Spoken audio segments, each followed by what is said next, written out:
প্রিয় শিক্ষার্থী, এই ভিডিও ক্লিপটিতে আপনাদের প্রত্যেককে আমন্ত্রণ জানাচ্ছি। আমরা এই ভিডিও ক্লিপটিতে leave, give up and let go এই তিনটি শব্দের ব্যবহারের ক্ষেত্রে যে কিছুটা পার্থক্য রয়েছে সেই পার্থক্যটি সম্পর্কে জানার চেষ্টা করব। আমি আবার বলছি, আমরা এই ভিডিও ক্লিপটিতে leave, give up and let go এই তিনটি শব্দের ব্যবহারের যে পার্থক্য রয়েছে সেই পার্থক্যটি জানার চেষ্টা করব। এটার কারণ হচ্ছে যে এই তিনটি শব্দের leave, give up and let go এই তিনটি শব্দের অর্থ কিছুটা কাছাকাছি হওয়ার কারণে আমরা অনেক ক্ষেত্রেই এই তিনটি শব্দকে ব্যবহার করতে গিয়ে কিছুটা কনফিউশনের মুখোমুখি হই বা অনেক সময় আমরা বিভ্রান্ত হই। তো এই ভিডিও ক্লিপটিতে আমরা খুব সহজভাবেই জেনে নিতে পারবো যে লিভ, গিভ আপ এবং লেট গো এদেরকে আমরা কোন কোন ক্ষেত্রে ব্যবহার করতে পারি।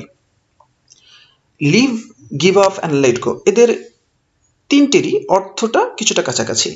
ছেড়ে দেওয়া, লিভ অর্থ ত্যাগ করা বা ছেড়ে যাওয়া, গিভ আপ একই রকম, ত্যাগ করা, ছেড়ে দেওয়া একই রকমের অর্থ, কিছুটা কাছাকাছি। লেট গো ছেড়ে দেওয়া একই রকম, কিন্তু এদের ব্যবহারিক ক্ষেত্রে পার্থক্য রয়েছে।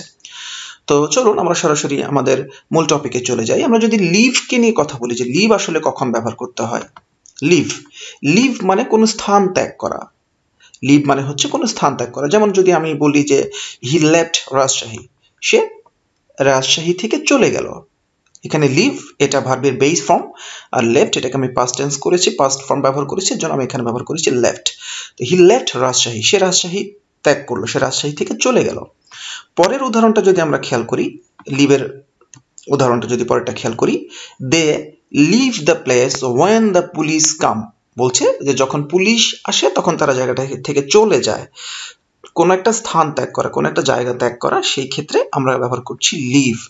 আমরা অনেক সময় বিভিন্ন সিনেমা, নাটকের মধ্যে আমরা অনেক সময় এই শব্দটাকে, পরের যে 3 নম্বর উদাহরণটা ব্যবহার করা হয়েছে সেটা আমরা ব্যবহার করতে দেখেছি, শুনেছি। প্লিজ লিভ মি অ্যালোন, আমাকে একা ছেড়ে দাও, অর্থাৎ আমি একা আছি, আমাকে সে, আমরা অনেক সময় সিনেমার মধ্যে দেখেছি, বাংলা সিনেমার মধ্যে দেখেছি যে কোনো একজন অ্যাক্টর ও অ্যাক্ট্রেস, বিশেষভাবে অ্যাক্ট্রেসরা এটা করে, মন খারাপ করে বসে থাকে, খায় না, ঘুমায় না, তখন বাসার লোকজন এসে হয়তো তাদেরকে বলে যে ঠিক আছে একটু খেয়ে নাও, একটু চলো, বা তাকে একটু কনভিন্সড করার চেষ্টা করে। তখন এসে সেই ভদ্র মহিলা বা ভদ্রলোক একটু কান্নাকাটি করে বলে প্লিজ লিভ মি অ্যালোন, আমাকে একা রেখে চলে যাও এখান থেকে, আমাকে একা ছেড়ে দাও, চলে যাও, এই জায়গাটা আমাকে একা রেখে তুমি চলে যাও, লিভ মি অ্যালোন।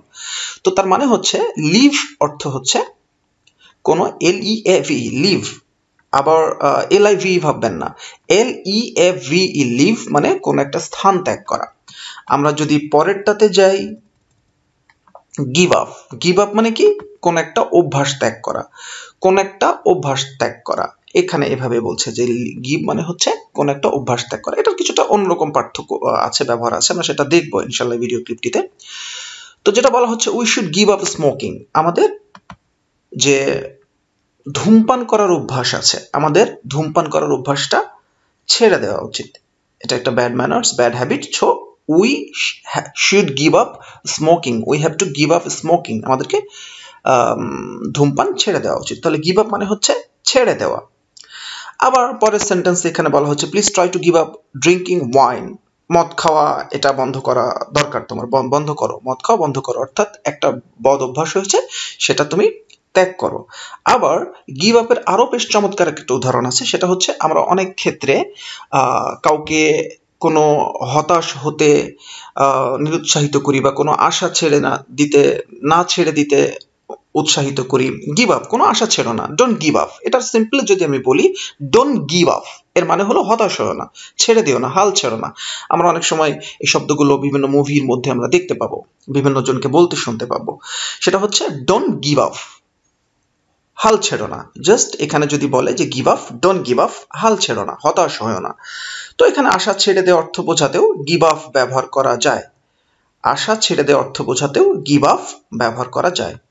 তো পরের উদাহরণটা যেটা দেওয়া হয়েছে, we should not give up hope, আমাদের আশা ছেড়ে দেওয়া উচিত না, আমরা কখনো আশা ছাড়বো না। তাহলে গিভ আপ মানে হচ্ছে কোনো অভ্যাস ত্যাগ করা বা কোনো আশা ছেড়ে দেওয়া, বা কোনো কিছু, কোনো আশা আকাঙ্ক্ষা এগুলো ছেড়ে দেওয়া, এরকম অর্থ বোঝাচ্ছে। এরপরে যেটা আছে লেট গো, মানে হচ্ছে কোনো ধরে রাখা কোনো কিছু ছেড়ে দেওয়া, ধরে রাখা কোনো কিছুকে ছেড়ে দেওয়া, এরকম অর্থ বোঝানোর জন্য আমরা ব্যবহার করি let go. Please let go my hands, অর্থাৎ কোন একজন ব্যক্তির কেউ হাত ধরেছে, তো সে বলছে আমার হাত ছেড়ে দাও। এরকম কিছু একটা আপনি হাত ধরে রেখেছেন, একজন বলছে আমার হাত ছেড়ে দাও, ধরে রাখা কোনো বস্তু ছেড়ে দেওয়া, এরকম অর্থ বোঝানোর জন্য আমরা বলছি লেট গো মাই হ্যান্ডস।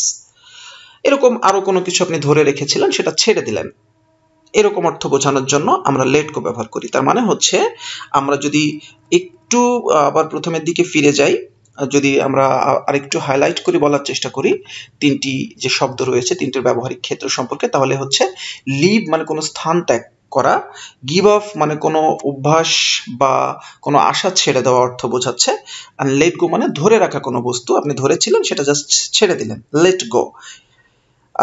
প্রিয় শিক্ষার্থী, আশা করি বুঝতে পেরেছেন। অসংখ্য ধন্যবাদ।